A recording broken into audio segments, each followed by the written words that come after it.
BJP అధిష్టానంపై hero Vijay shocking comments చేశారు. తాను ఎవరి బెదిరింపులకు లొంగేది లేదంటున్నారు విజయ్. ఎవరికో సలాం కొట్టాల్సిన అవసరం లేదన్నారు టీవీకే అధినేత. బానిసత్వం వద్దు, ప్రజాక్షేత్రంలోనే తేల్చుకుంటా అంటూ కూడా విజయ్ క్లారిటీగా చెప్పారు.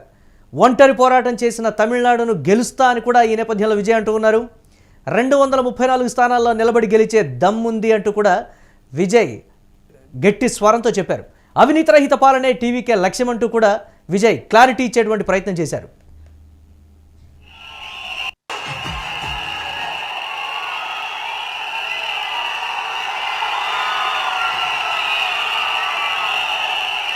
அமைதி, யாரை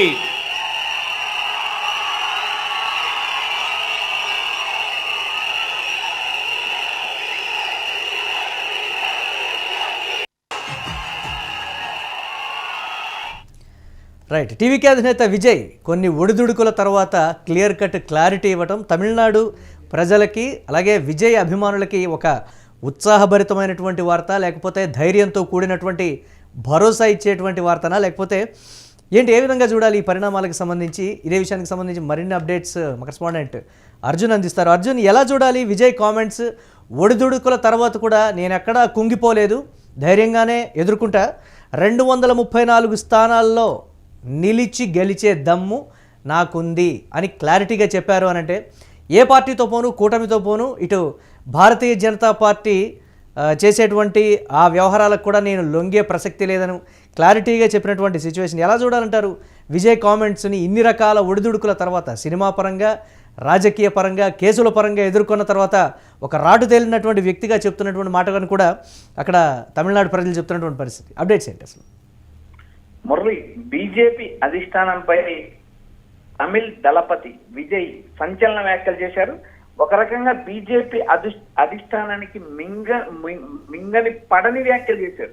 ఎందుకంటే నేరుగా తాను ఎవరి బెదిరింపులకు లొంగేది లేదంటున్నాడు విజయ్. ఎవరికో సలాం కొట్టాల్సిన అవసరం లేదు, బానిసత్వం అసలు అవసరం లేదు, ఒంటరిగా పోటీ చేస్తా, యుద్ధం చేస్తా, ప్రజాక్షేత్రంలో గెలుస్తా, నిలబడతా అంటూ తన పార్టీకి సంబంధించిన కార్యకర్తలతో మహాబలిపురంలో జరిగిన పార్టీ కీలక సమావేశంలో విజయ్ సంచలన వ్యాఖ్యలు చేశారు. వచ్చే ఎన్నికల్లో ఏ పార్టీతో పొత్తు పెట్టుకోకుండా 234 స్థానాల్లో పోటీ చేస్తా, నిలుస్తా, గెలుస్తా, తమిళనాడుకు ముఖ్యమంత్రి అవుతా అంటూ ఏదైతే టీవీకే పార్టీ జిల్లా అధ్యక్షులకు, టీవీకే పార్టీ ముఖ్య నేతలకు, టీవీకే పార్టీ వ్యూహకర్తలకు కూడా విజయ్ నేరుగా భరోసా నింపాడు. విజయ్ వ్యాఖ్యలతో అటు విజయ్ పార్టీకి సంబంధించిన నేతలు, విజయ్ పార్టీ అభిమానులు ఆనందం వ్యక్తం చేస్తున్నారు. ఎందుకంటే తమ పార్టీ అధినేత గత కొద్ది రోజులుగా ట్రబుల్స్ ఎదుర్కొంటున్నారు.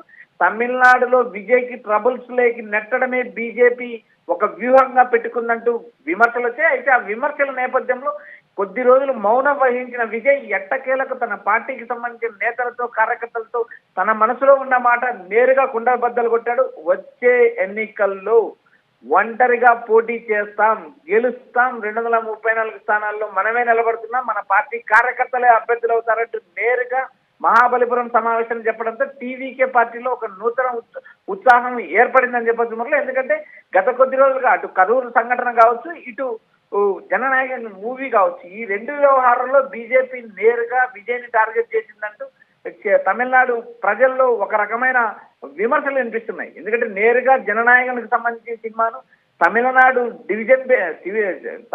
సింగిల్ బెంచ్, హైకోర్టులో సింగిల్ బెంచ్ సినిమాను రిలీజ్ చేయమని ఆదేశాలు ఇచ్చిన వెంటనే CBFC central film board division బెంచ్కి వెళ్ళి సినిమాపై స్టే తెచ్చింది. అయితే ఈ స్టే తెచ్చిన తర్వాత పలు రకాల విమర్శలు వచ్చాయి, పలు రకాల ఊహాగానాలు వచ్చాయి. విజయ్ని లొంగపరుచుకోవడానికి మాత్రమే బీజేపీ నేరుగా విజయ్ని టార్గెట్ చేసింది. ఎందుకంటే రాబోయే రోజుల్లో కరూరు సంఘటన పైన కూడా ఏదైతే ఫిబ్రవరి 1వ వారంలో ఛార్జ్షీట్ నమోదైతుంది, ఛార్జ్షీట్ నమోదైన మరుక్షణం విజయ్ని అరెస్ట్ చేస్తారంటూ మరోపక్క తమిళనాడులో రాజకీయ ఊహాగానాలు బాగా కోడైకొస్తున్నాయి. ఎందుకంటే విజయ్ పార్టీ ఇప్పుడు సంవత్సరం పార్టీ ఈ మధ్య కాలంలో టీవీకేని స్థాపించాడు. ఒక్కసారి ఆ పార్టీకి సంబంధించిన నేత ట్రబుల్స్ లోకి వెళ్తే మిగిలిన పార్టీ నేతలు పోటీ చేయడానికి కూడా ముందుకు రారు అనే ఒక నేపథ్యం, ఒక చర్చ అయితే తమిళనాడు రాజకీయాలు నడుస్తుంది. ఎట్టకేలకు విజయ్ తన మౌనం వీడారు.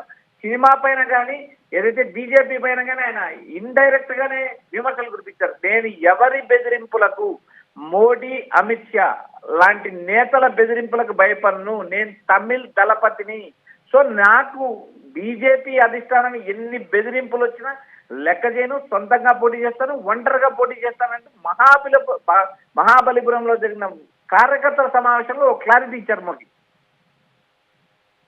అన్నటువంటి కామెంట్స్లో ఒక ఇంపార్టెంట్ కామెంట్ కూడా తమిళనాడు ప్రజల్ని ఆలోచింపజేస్తోంది. గతం నుంచి కూడా పార్టీలు ఇదే విధంగా ఉన్నాయా అనేటువంటిది. బానిసత్వం వద్దు, ప్రజాక్షేత్రంలోనే ఉంటా, అక్కడే నిలబడతా, అక్కడే గెలుస్తా అనేటువంటి మాట. బానిసత్వం వద్దు అని అన్నారు అని అంటే జాతీయ పార్టీలు ప్రాంతీయ పార్టీలను ఎప్పుడు బానిసలుగానే చూస్తాయా, బానిసలుగా మార్చుకోవాలని చూస్తున్నాయనా, లేకపోతే ఎస్ నువ్వు మా అండర్లో వర్క్ చేయాలి అని విజయ్కి కేంద్రంలో అధికారంలో ఉన్నటువంటి భారతీయ జనతా పార్టీ నుంచి ఏమైనా ఆ స్థాయిలో బెదిరింపులు కావచ్చు, లేకపోతే ఇప్పుడు ఆర్థికపరమైనటువంటి అంశాలు, లేకపోతే పార్టీ పరమైనటువంటి అంశాలు, కేసులు అన్నీ కూడా వస్తున్నాయని తమిళనాడు సోషల్ మీడియాలో కూడా విపరీతంగా జోరుగా చర్చ జరుగుతోంది. ఈ కోణాన్ని ఎలా చూడాలంటారు అర్జున్? మురళి, తమిళ రాజకీయాలు ఒక డిఫరెంట్ రాజకీయాలు. తమిళనాడు రాజకీయాల్లో ఆసక్తికరంగా రాజకీయాలు నడుస్తూ ఉంటాయి.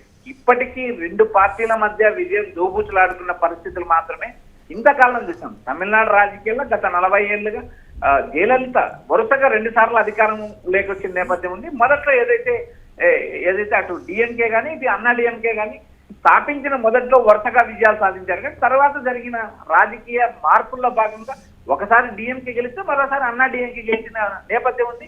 ఏదైతే 2011లో 2 సార్లు ఏదైతే జయలలిత అధికారంలోకి రావడం జరిగితే ఆమె మధ్యలో చనిపోవడం, తర్వాత పన్నీరు సెల్వం కొంతకాలం, ఏదైతే పళనిస్వామి కొంతకాలం ముఖ్యమంత్రి కొనసాగారు. అయితే 2021లో జరిగిన ఎన్నికల్లో డిఎంకే పార్టీ అధికారంలోకి రావడం జరిగింది.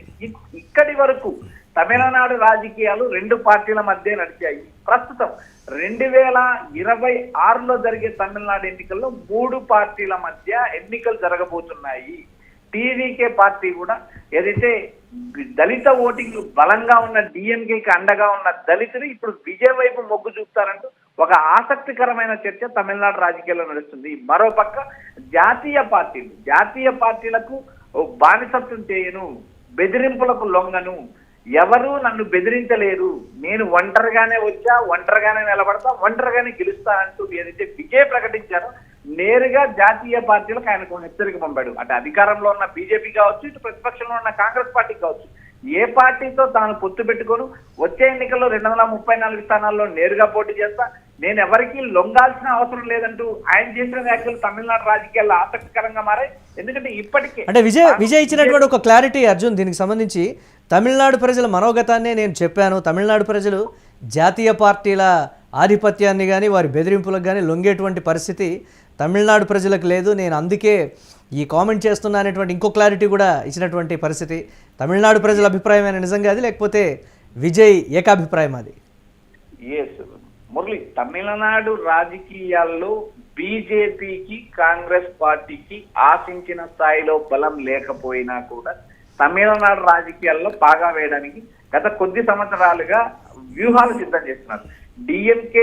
డిఎంకే పార్టీ కూడా కాంగ్రెస్ పార్టీకి మైనర్ సీట్లు ఇచ్చి కాంగ్రెస్ పార్టీతో పొత్తు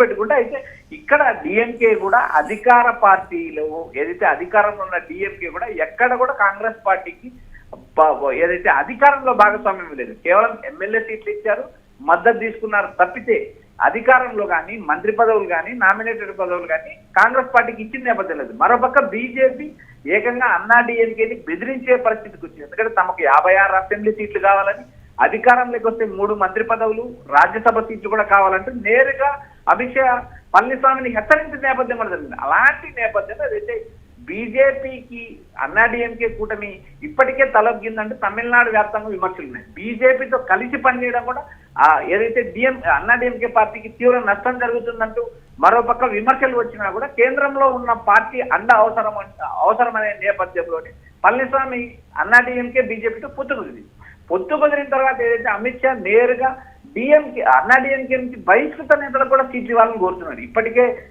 టీటీ దినకరన్ తాను ఎన్డీఏలో చేరానంటూ ఒక ప్రకటన ఇచ్చాడు. ఇప్పుడు ప్రధానంగా పన్నీర్ సెల్వం, శశికళ వీరిద్దరూ బహిష్కృత నేతలు, వీరికి కూడా కొన్ని అసెంబ్లీ సీట్లు ఇవ్వాల్సిన పరిస్థితి ఉంది. మరోపక్క ఏదైతే పిఎంకే పార్టీకి దాదాపు 17 అసెంబ్లీ సీట్లు, ఒక రాజ్యసభ సీట్ ఇస్తామని ఇప్పటికే పళనిస్వామి ప్రకటించారు.